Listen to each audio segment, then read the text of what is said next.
Hello and welcome to the 7th video for Unit 5, Mental and Physical Health. This video will be focusing on the other disorders we have not talked about yet: dissociative disorders, personality disorders, neurodevelopmental disorders, and feeding and eating disorders. By the end of this video, you should be able to answer the following question. What are the key symptoms and potential causes of the dissociative disorders, personality disorders, neurodevelopmental disorders, and feeding and eating disorders? Let's first start with dissociative disorders. These are mental health conditions involving a disconnection between thoughts, identity, consciousness, and memory. These disorders often develop in response to trauma as a way for the mind to cope. First, let's define what that word dissociation means. Dissociation is a mental process where a person feels disconnected from their thoughts, feelings, memories, or even their own identity. It can range from mild daydreaming to more severe forms like memory loss or feeling detached from reality. We often feel this state of dissociation if you've ever driven home and you realize that you don't really remember yourself getting home. That's a dissociative state. One of the most well-known dissociative disorders is dissociative identity disorder, or DID. This was previously called multiple personality disorder. This condition involves the presence of two or more distinct personality states, each with its own way of thinking and behaving. People with DID may experience symptoms like identity confusion, internal voices, amnesia, and feeling like different people at different times. Another condition is called dissociative amnesia, which involves significant memory loss that goes beyond normal forgetfulness. This can be forgetting specific events, particularly those related to trauma, or in rare cases, losing one's entire personal history. Unlike other types of amnesia, this is not due to brain injury, but rather psychological distress. The next thing we should talk about is the idea of dissociative fugue. A dissociative fugue is when an individual may find themselves in a completely unfamiliar environment with no memory of how they got there or why they're there in the first place. The causes of dissociative disorders are complex, but generally stem from severe trauma, stress, or abuse, particularly during childhood. Let's go over a few of the key factors that may lead to dissociative disorders. First is childhood trauma and abuse. The most common cause is repeated physical, emotional, or sexual abuse during childhood. Dissociation acts as a defense mechanism to escape overwhelming experiences. The next factor is severe stress and PTSD. People who experience extreme stress, such as combat exposure, natural disasters, or violent crimes, may develop dissociative symptoms as a way to cope. Next is the lack of secure attachment. Children who grow up in a neglectful or unstable environment without emotional support may be more prone to dissociation as a coping strategy. Fourth are genetic and neurological factors. While not fully understood, some studies do suggest that certain individuals may be more biologically predisposed to dissociative symptoms than others. And finally, there are other psychological conditions that could lead to DID or other dissociative disorders. Dissociative disorders often co-occur with PTSD, anxiety, depression, and personality disorders, making them a part of a broader mental health struggle that people are dealing with. Overall, dissociation develops as a survival response to overwhelming situations, allowing a person to mentally distance themselves from pain or danger. However, when this response becomes chronic, it can disrupt daily life and require therapeutic intervention. Next, let's discuss personality disorders. These are enduring patterns of behaviors, cognition, and inner experience that deviate significantly from societal expectations. These patterns are inflexible and persistent across different situations, and they often cause distress or impairment in relationships, work, or in daily life. Psychologists categorize personality disorders into 3 clusters based on common characteristics. First is cluster A, and this cluster is considered the odd or eccentric behavior. These disorders involve social withdrawal, strange thinking, and the distrust of others. 3 examples are paranoid personality disorder, where the person has extreme distrust or suspicion of others; schizoid personality disorder, or social detachment and limited emotional expression. And third, schizotypal personality disorder, where the person has odd thinking, speech, and behavior with possible magical beliefs. Cluster B is dramatic, emotional, or erratic behavior. This group is characterized by intense emotions, impulsivity, and unstable relationships. Some examples are antisocial personality disorder, where the person has a disregard for rules, manipulation, and lack of empathy. Next is borderline personality disorder. This disorder has intense mood swings, a fear of abandonment, and impulsivity. Next is histrionic personality disorder. This person has an excessive emotionality and is usually seeking attention in sometimes illogical or inappropriate ways. Finally is narcissistic personality disorder. This is grandiosity or the need for admiration, and really they have a lack of empathy. Cluster 3 is anxious or fearful behavior. These disorders involve high levels of anxiety and avoidance in social interactions and decision-making.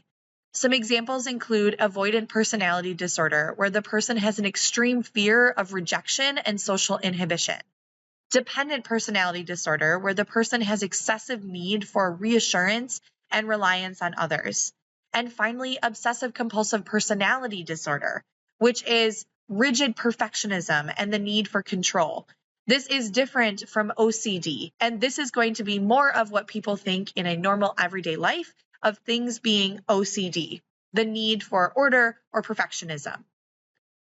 While the exact causes are still being studied for personality disorders, research suggests a combination of biological and environmental factors. Some personality disorders, especially those in cluster B, do have a genetic link. However, abuse, neglect, or unstable family environments can contribute to these personality disorders as well. There are differences in brain regions related to emotional regulation, impulse control, and social behavior in people with some of these personality disorders. And finally, societal norms and cultural expectations may influence the development of certain traits, which leads to a diagnosis of one of these disorders. Personality disorders can be challenging to diagnose and treat, but therapy, especially cognitive behavioral therapy and dialectical behavior therapy, can help individuals manage symptoms and improve their quality of life. Next, let's talk about neurodevelopmental disorders. These conditions affect the brain development and impact behavior, learning, and social functioning. These disorders typically emerge in early childhood and can persist throughout a person's life. We'll also touch on neurocognitive disorders, which affect brain functions later in life. Let's first look at neurodevelopmental disorders. These disorders stem from differences in brain development, affecting our cognition, communication, and behavior. The first and probably most well-known is autism spectrum disorder. ASD is a developmental disorder characterized by difficulties with social interaction, communication, and repetitive behaviors. It's called a spectrum disorder because symptoms can range from mild to severe. Common signs of this disorder include trouble understanding social cues such as facial expressions, repetitive behaviors, especially hand flapping or strict routines, and sensory sensitivities or strong reactions to sounds and textures. While the exact causes are unknown, genetics and prenatal factors do play a role in this disorder. The next neurodevelopmental disorder is attention deficit hyperactivity disorder. ADHD is marked by inattention, hyperactivity, and impulsivity that interfere with daily life. There are 3 types of ADHD: predominantly inattentive, in which the person has trouble focusing or has forgetfulness; predominantly hyperactive or impulsive, which the person has restlessness or impulsive actions; and then the combined type, which has both inattention and hyperactivity. ADHD is linked to differences in brain structures and dopamine regulation with both genetic and environmental influences. Third is intellectual disability, or ID. Previously called mental retardation, ID is characterized by below average intellectual functioning, or an IQ below 70, and difficulties with adaptive behaviors like communication, self-care, and social skills.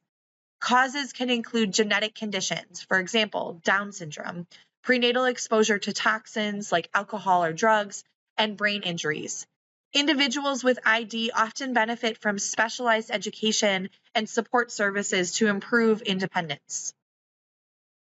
Next, let's talk about neurocognitive disorders, or NCDs. Unlike neurodevelopmental disorders, neurocognitive disorders develop later in life, usually due to brain damage or disease. Major and mild neurocognitive disorders, including dementia, involve a decline in cognitive abilities such as memory, problem solving, and language. The most common cause is Alzheimer's disease, but other causes include strokes, brain injuries, and Parkinson's disease. Major symptoms include memory loss, confusion and disorientation, difficulty with reasoning, and problem solving. While some treatments can slow the progression of these neurocognitive disorders, most are irreversible. Finally, let's talk about eating disorders. Eating disorders are mental health conditions marked by severe disturbances in eating behaviors, thoughts, and emotions surrounding food, weight, and body image. While they primarily involve food-related behaviors, their root causes are often psychological and sociocultural. First, anorexia nervosa. This disorder is characterized by an intense fear of gaining weight, leading to individuals to restrict their food intake severely. People with anorexia often have a distorted body image, seeing themselves as overweight even when they are dangerously underweight. Some key characteristics of this disorder are extreme restriction of food intake, intense fear of gaining weight, a distorted perception of body shape and size, excessive exercise or use of laxatives to lose weight, and severe health consequences like malnutrition, osteoporosis, heart issues, and even organ failure. We do look at all three major approaches for possible causes. We think that there might be a genetic predisposition, some imbalances in the brain chemistry. The cognitive approach would say that there is perfectionism, a high need for control, and low self-esteem. And finally, there is societal pressure, media influence, and an emphasis in our society on thinness. Now let's look at bulimia nervosa, which involves a cycle of binge eating followed by purging to avoid weight gain. Unlike anorexia, people with bulimia may maintain a normal body weight, making it harder to detect. Key characteristics of this disorder are repeated episodes of binge eating or eating excessive amounts of food in a short period of time, especially food that has a high calorie count. Another characteristic is engaging in purging behaviors or vomiting, excessive exercise, fasting, or misuse of laxatives. This person will often have feelings of shame, guilt, and loss of control over eating. Some potential health risks include dehydration, digestive issues, heart problems, and damage to the esophagus from vomiting. Much like anorexia, we believe that there's a combination of biological, psychological, and sociocultural causes. For example, irregular serotonin levels, a family history of bulimia, impulsivity, emotional instability, negative body image, social comparison, body dissatisfaction, and cultural pressure. Finally, let's talk about binge eating disorder. Unlike bulimia, binge eating disorder does not involve purging. Instead, individuals experience recurring episodes of overeating, often consuming large amounts of food in a very short period of time. And this is accompanied by feelings of distress and loss of control. The key characteristics are eating large quantities of food in a short period of time, even when not physically hungry, feeling a loss of control over eating habits, experiencing shame, guilt, or distress after binge episodes, and an increased risk of obesity, diabetes, heart disease, and depression.